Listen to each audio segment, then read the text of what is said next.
Ah, isso daí não tem nada Ô, a doutor, ver. nessa Oi, linha de Maurício. pensamento, o Musicalmente fez uma pergunta aqui.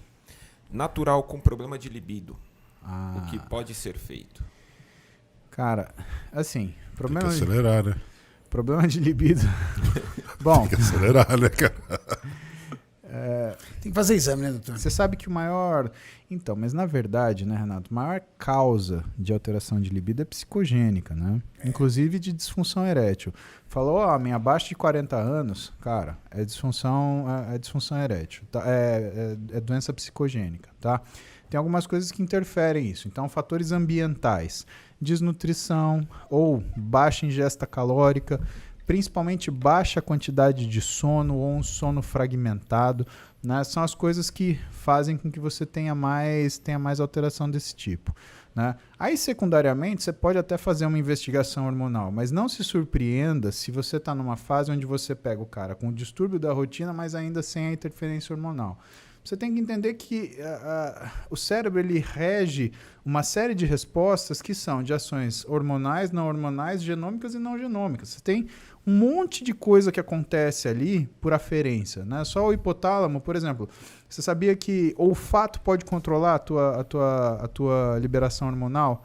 Né? Temperatura, ciclo circadiano, tudo que vem de aferência, de informação do ambiente, pode controlar a sua liberação hormonal. Né? Então, tem coisas muito delicadas. E outra, o hormônio ele é produzido de forma pulsátil. Então, ele não é uma coisa que você libera e fica liberando o tempo inteiro. Não, ele tem picos durante o dia que vão fazer com que você tenha respostas alteradas. Muzi, eu vou avançar aqui um pouco. Vai. Maca peruana e tríbulos, Tô por perguntando exemplo. aqui. Eu percebo nitidamente que quando a minha mulher usa essa combinação, ela tem uma melhora na libido dela. Porque... Isso é efeito placebo ou não? Não é efeito placebo. Você sabe que tem um estudo feito em homem no Reino Unido que é utilizado tríbulos numa população de pacientes que tem baixa libido por conta de hipogonadismo e que são pacientes que não foram tratados com testosterona, mas foi utilizado tríbulos terrestres. Chance de taxa de sucesso foi de 85% acima dos 3 meses, ou seja, quer dizer que essa pessoa realmente ela melhorou a libido. Agora, o que a gente tem que lembrar, né? O tríbulos terrestres, a maca peruana, eles são de certa forma agonistas de dopamina, um pouquinho de noradrenalina, então ele faz a pessoa se sentir bem-estar. E a libido feminina, Renata, ela é muito diferente da libido masculina. A libido masculina é uma libido caçadora. A libido feminina é uma libido seletora. E quando você cria uma situação de libido seletora, porque isso participa do que é a evolução do ser humano, você entende que o padrão de seleção da mulher é aquele macho mais forte, mais saudável e a época mais favorável. Então, no tempo das cavernas, o que era a época favorável? Era uma época favorável para a mulher engravidar. Qual que era a época favorável? Primavera. Por quê? Porque tinha 4 meses de primavera, depois mais 4 meses de verão na frente. Então, era uma época boa para você ter o seu filho, porque a gravidez era mais tranquila. Essa criança nascia no outono. O outono ainda não é o inverno que está frio, então dessa forma você tinha uma situação onde você criava um abrigo, procurava abrigo e tinha essa segurança. O que aconteceu com a mulher dos anos 2000, diferente da mulher das cavernas, é que ela continua sendo seletora. Então ela seleciona o macho mais viável, o macho dominante, o macho mais saudável. Só que os padrões de seleção dela, eles são padrões mais modernos. Sim, eles são mais intuitivos. Então, ela não seleciona, por exemplo, a época do ano, mas ela seleciona o ambiente. Se você está na sua casa, se você está na casa de amigos passando o final de semana, se os seus filhos estão deitados no quarto do lado no hotel que você escolheu, se a porta ela está sempre fechada, se a parede é fina. Né? E cada mulher tem um padrão. Você tem mulheres que são mais ousadas, você tem mulheres que são mais recatadas e que o padrão de seleção dela vai mudar em relação a isso. E às vezes você dá um pouquinho mais de dopamina na hora da adrenalina, ela se sente melhor, ela relaxa e ela muda a receptividade sexual. Isso é outra história. Isso não é libido. Às vezes a mulher ela não está pensando em ter a relação. Né? Lembra que a mulher vive com androgênio baixo, tem uma amígdala cerebral que é bem mais sob controle, porque ela não tem o androgênio fazendo hipertrofia dela, né? E, portanto, ela não tem essa agressividade sexual, mas ela tem a receptividade sexual. E essa receptividade sexual melhora. E é aí que, mesmo numa situação onde ela não está pensando no ato em si, ela te recebe com satisfação. Né? E é isso que às vezes o homem ele erra também, nesse approach. Mas eu tenho relatos também em homens de uma ótima melhora na libido com maca e tríbulos. Sim, por quê? Porque melhora... Por conta desse estudo que você mesmo mencionou aí, né? Sim. Na Inglaterra. Mais que isso, porque o homem ele fica... ele também se sente melhor. Pensa aquele dia que você está estressado, cansado, puto. Né? Você vai... Às vezes é uma coisa que você vai se aliviar. É um sexo bom? É discutível isso. Né? Nelson Rodrigues falava que todo sexo é bom, inclusive o ruim. Né? Mas, de certa forma, você tem noites melhores e noites piores, onde a satisfação é melhor e a satisfação é pior. Isso, por exemplo, é um problema, até me alongando um pouco mais aqui, você me perdoa, né? Mas porque é uma coisa importante de falar, quando você tem uma mulher que usa androgênio, o padrão sexual dela muda. Então, eu recebo um monte de menina no consultório... Estamos falando de anticoncepcional, né? Basicamente. Não só o padrão, não né? Não só isso. Estou te falando uma coisa mais séria. Eu tendo muito menina que namora com um menino que é marombeiro, que curte. E assim, o cara ele é tão empolgado que ele quer que a menina treine o treino dele. Que eu já atendi de mulher que treinava peito, bíceps, costas e tríceps, perna e ombro com o namorado, você não faz ideia. Porque o cara quer que ele treine com ela, tá? E mais, o cara fica empurrando testosterona pra mulher porque ele quer que ela mude o comportamento sexual, porque na cabeça dele, ela vai avançar nele todo dia. E ela pode avançar de raiva, não necessariamente sexualmente. Só que quando você dá o androgênio pra mulher, ela tem, primeiro, uma amígdala cerebral extremamente mais sensível. Então ela fica ansiosa, ela fica irritada, ela fica agressiva e fica compulsiva. E tá? peluda. Também. E greluda. E greluda e peluda. E ela muda o comportamento dela à medida que ela passa a transitar de uma seletora para uma caçadora. Então eu já atendi mulher no consultório, por exemplo, que ela foi fazer o chip da beleza. Aí botaram uma caralhada de gestrinona com testosterona para ela que, a mulher apareceu no meu consultório com 350 de testosterona. Nossa senhora.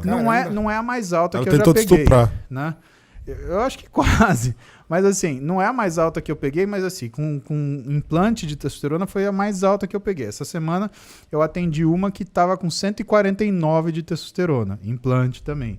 Pô, fugiu, né, meu? Então, fugiu total. Como dosar direito no implante? Porque geralmente sempre erram. Então, porque sempre erram. Por isso que eu não recomendo implante, né, cara? Eu acho que tem poucos médicos no Brasil que mexem bem com implante. Tem que tomar muito cuidado com isso. É muito do feeling do profissional. Tá, cara. É um cara que tem muita experiência, é um cara que geralmente é um endocrinologista, é um cara que tem uma formação específica e outra. Ele já atendeu muito paciente, então ele tem menos mão pesada. Além disso, sabe qual eu acho que é o problema do implante? Sim. Quando você está administrando um medicamento via oral, por exemplo, injetável, começa os colaterais, o que você faz? Suspende. Você consegue suspender. E o implante? Você não suspende. Você vai chegar e vai falar pro cara, vem aqui que eu vou passar a tesoura em você agora? Não, é implante. Então o que o médico vai tentando? Ele implantou em você, então ele vai tentando, ele não pode dizer que tá ruim.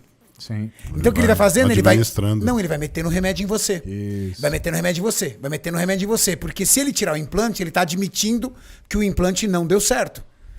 E ele vai te ferrando.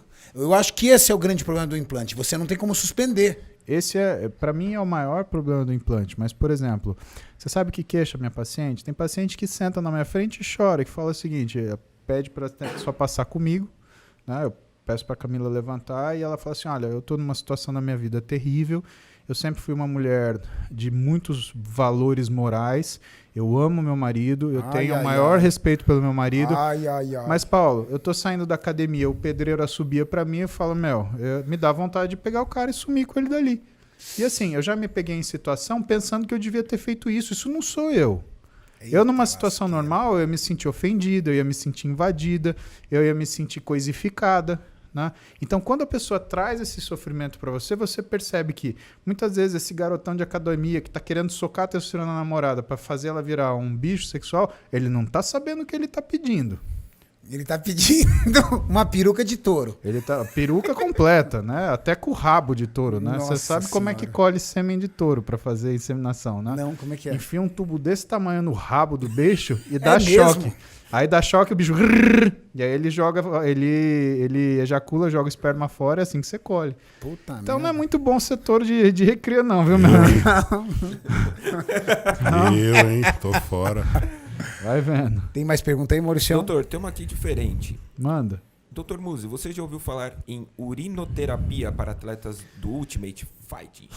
Cara, Ai, cara. Muita gente... qual é o nome daquele... Inclusive que ele me procurou até pra falar Lyoto comigo. Lyoto Machida Lyoto faz. Machida. Ele faz. Sim, eu ia citar esse exemplo. Mas Eu acho que é lembro longevidade, não tem nada a ver com isso. Eu lembro que eu acompanhei o Shogun em 2000 eu e o Rodolfo Pérez. Eu e o Rodolfo Pérez, a gente foi acompanhar o Shogun, que precisava tirar um peso para uma luta lá em Los Angeles, no Staples Center. E a gente ficou hospedado num hotel logo na frente, acho que era um Sheraton, se não me engano. Era um Sheraton, muito legal. E a gente encontrou o Lyoto. E aí comentaram com a gente que ele fazia isso. Não sei se é verdade, não sei se não. Se vocês conhecem, vocês me contam, eu saiba. Não, ele Mas, dizia. cara, não tem nenhuma sustentação isso. Pelo contrário, né? Se você tomar urina, você vai desidratar ainda mais, né? Você está tomando alta concentração de É ureia. difícil você acreditar o corpo humano na sua tamanha perfeição de que algo que ele quer excretar não deveria ser excretado. Isso, perfeitamente. Eu acho que isso funcionaria muito bem numa situação de terremoto apenas. Onde você não tem um líquido para tomar e a sua única solução. Esse Julião Ó, agora deu aquilo uma você piada morre. Eu brava. acho que o único jeito de fazer isso é assim, cara. Não, é que tem relatos da história que falam isso, né? De pessoas que foram Isso, resgatadas Filme lá, que daquele usaram avião a própria urina. teve um avião que caiu, acho que um avião de Não só o canadense. avião, o pessoal que ficou soterrado no Chile. Em 2 meses. Eles tiveram que tomar urina. Sim, que é uma situação De extrema de necessidade. extrema necessidade. Mas não uma terapia em si. Não uma terapia. Não é uma em si. terapia. Isso é igual a autohemoterapia. A autohemoterapia também não faz muito sentido. O sangue fora do vaso é extremamente inflamatório. Então você injetar sangue Você no toma uma músculo, injeção por de exemplo, inflamação. não tem embasamento científico isso. A pessoa pode falar, até me sinto bem. Cara, não estou julgando isso. Você faz o que você quiser, você é maior de idade. Agora, não Já é existe crença, embasamento para isso. É Aí crença. é religião, não tem nada a ver.